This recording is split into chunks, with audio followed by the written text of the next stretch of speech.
Thank you for clicking on the video. I'm Cal Cope. Won't you like and subscribe and enjoy the video?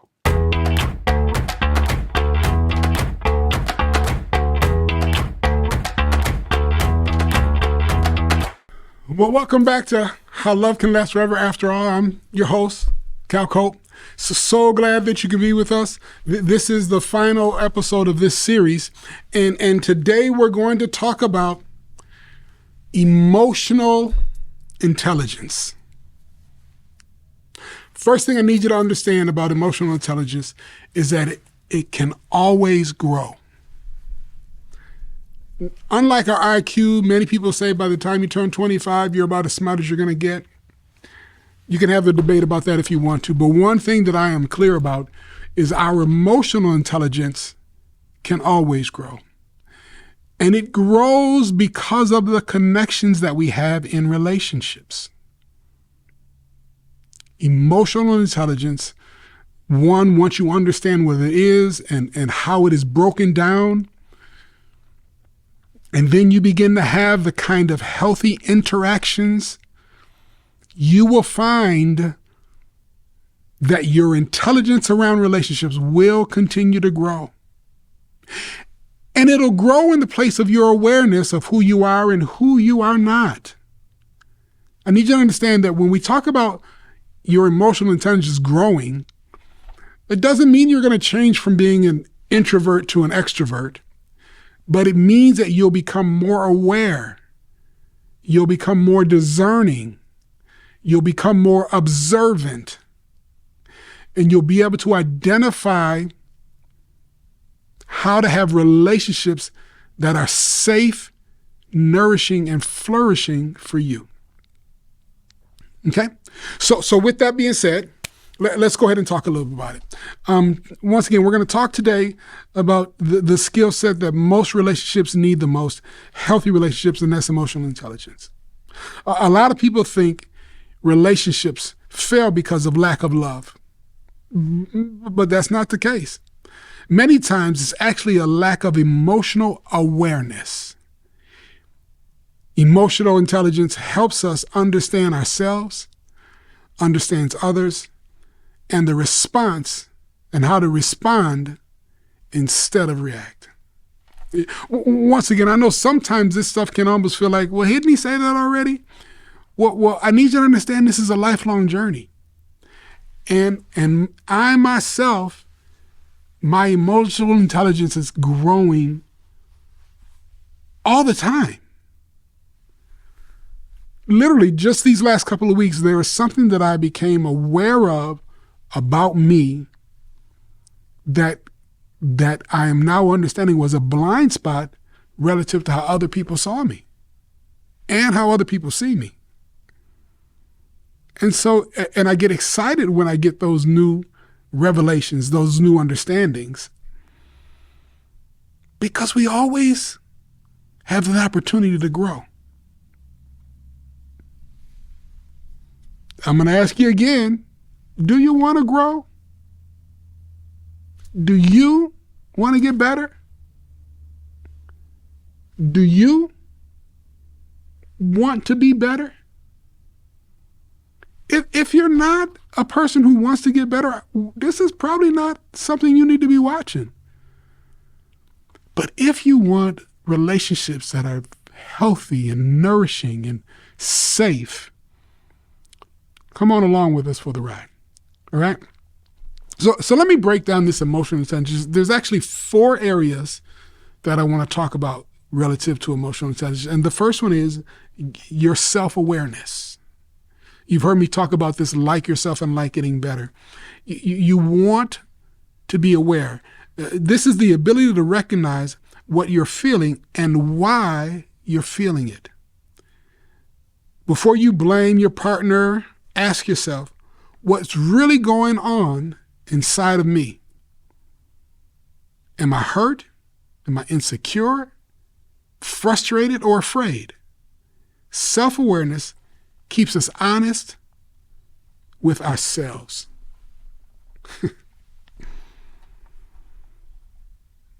One of the biggest things that you'll find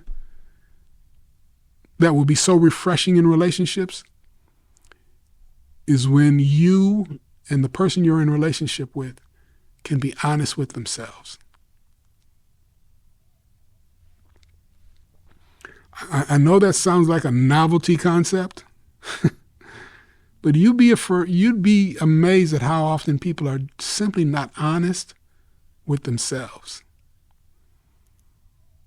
Primarily because they have come out of relationships, or they're either in relationships where it is just more comfortable to live the illusion.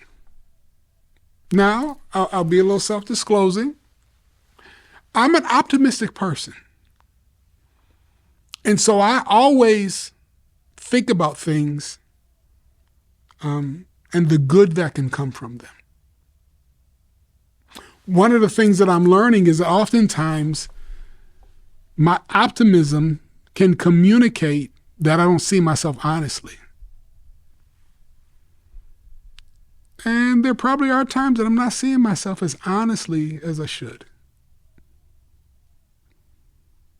But I will tell you this, I like when safe places and safe people share that truth with me in love. When they share that truth with me because they want to see me get better, not because they want to judge me, not because they have some ought against me, but they genuinely want to see me be better. And thankfully, I have learned enough discernment to identify when that motivation is healthy. The other thing that's really nice is the better I get at being self-aware, even when somebody's intention isn't purest towards me, I can still see the truth even in their inappropriate motivation. And I will tell you this, that is becoming more and more familiar to me, and I actually enjoy it. I enjoy being able to get revelation and breakthrough even when people don't mean it for my good. Isn't that something to think about? But that's what emotional intelligence will do for you. It'll allow you to get whatever you need from wherever it comes from so that you can be better. Oh, chew on that for a minute. And it leads right into the second segment that I want to talk about with regard to emotional intelligence, and it's self-regulation. Just because you feel something doesn't mean you have to explode with it. Emotional maturity is learning how to pause, to breathe, and respond wisely. Healthy relationships are not built on perfect people. They're built by people who know how to manage their emotions. Oftentimes when I'm coaching, what typically happens is one person is a talker and wants to fix everything immediately. The other person is a processor and needs time. And so when you learn how to self-regulate, the person who needs it immediately, obviously that person is going to be challenged to learn how to walk in patience, right? To allow the person who needs the process the time they need to process. But it's important that the processor, that person really is going to do the work of processing, right? It makes it easier for me to wait if I know that you are really doing your work someplace else, if you're really trying to identify something someplace else. Once again, mutual relational deferred gratification is the key. Mutual relational deferred gratification That is healthy relationship. And once again, it'll take some time. But self-regulation, are you showing up in relationships in ways that bring life? Are you showing up in relationships in a way that feels safe? I'm not talking about, you're going to make a person wait because that is your tactic of manipulation and control. I'm not talking about you need to fix it now because you lack patience and you don't want to be kind enough to allow someone to do their internal work before they interact with you.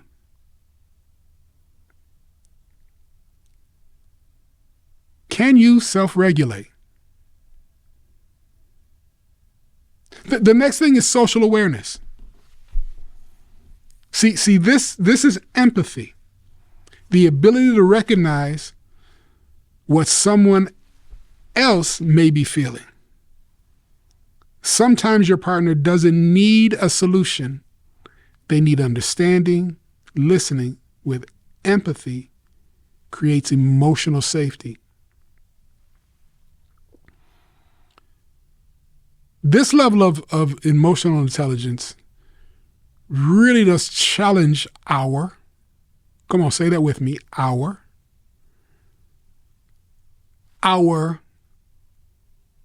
instinct to be selfish. Will I deny myself to focus and care for what's going on with you?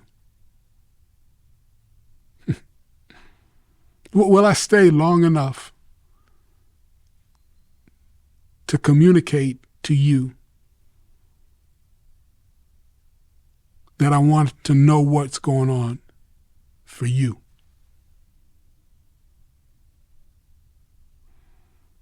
Or will I be judge, jury, and sentencer? It is, once again, it requires an ever-increasing level of emotional intelligence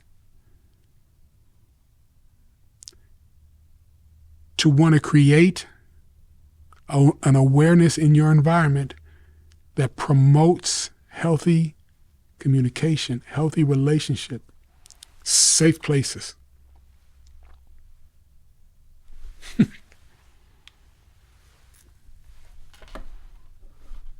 It's so funny because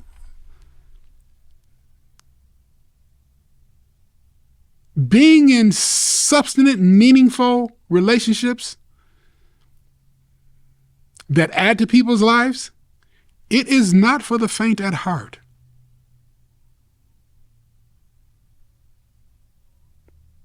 But the rewards are invaluable. And I don't know where you are in your journey at learning how to have effective relationships, but I certainly hope that you have someone who will model for you this understanding of a social awareness and will communicate to you that they can empathize with you, that they'll stay present with you until you know that they have an understanding of how you feel. And then my request of you, my expectation of you, is that you'll begin to do that for someone else. That you'll begin to be the source of somebody's empathetic listening.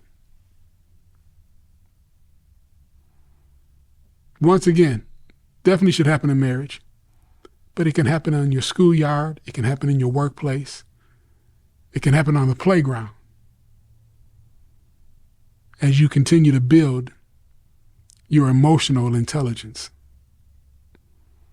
And I will tell you, when you see emotional intelligence grow, it is such an exciting and memorable experience.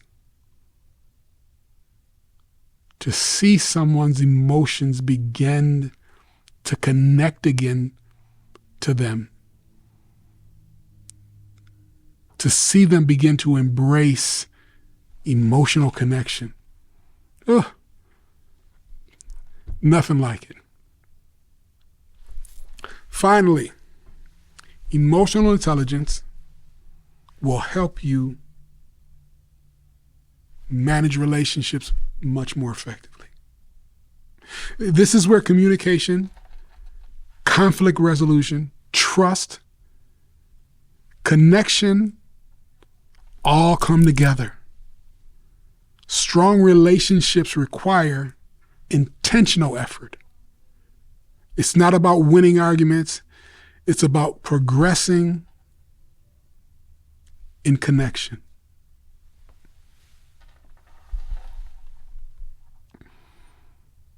It's so important that we understand how to have relationships and how do we have dispositions where we're always looking for everybody to win. See, I know if you've been living in this world, that sounds like an absolute fairy tale. Somebody's got to lose. Don't know that that's all the way true. Don't know that someone always has to lose. I think that when you understand the value of emotional intelligence, what may have been perceived as a loss in the past, you can begin to show people it can be a win.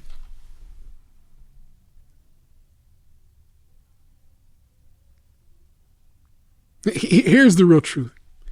Emotional intelligence can turn conflict into growth, pain into healing, and relationships into safe places for love to thrive.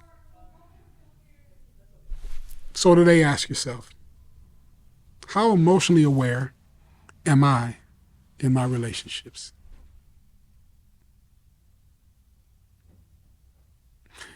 And I want to remind you, it's a lifelong journey. But I want to let you know that if you get in this race, you'll get your second win and you'll begin to learn and love the journey. So as we finish up this series, once again, I want to remind you that forever love, it's not a fantasy. It is absolutely formed. Thank you for clicking on the video. I'm Cal Cope. Won't you like and subscribe and enjoy the video?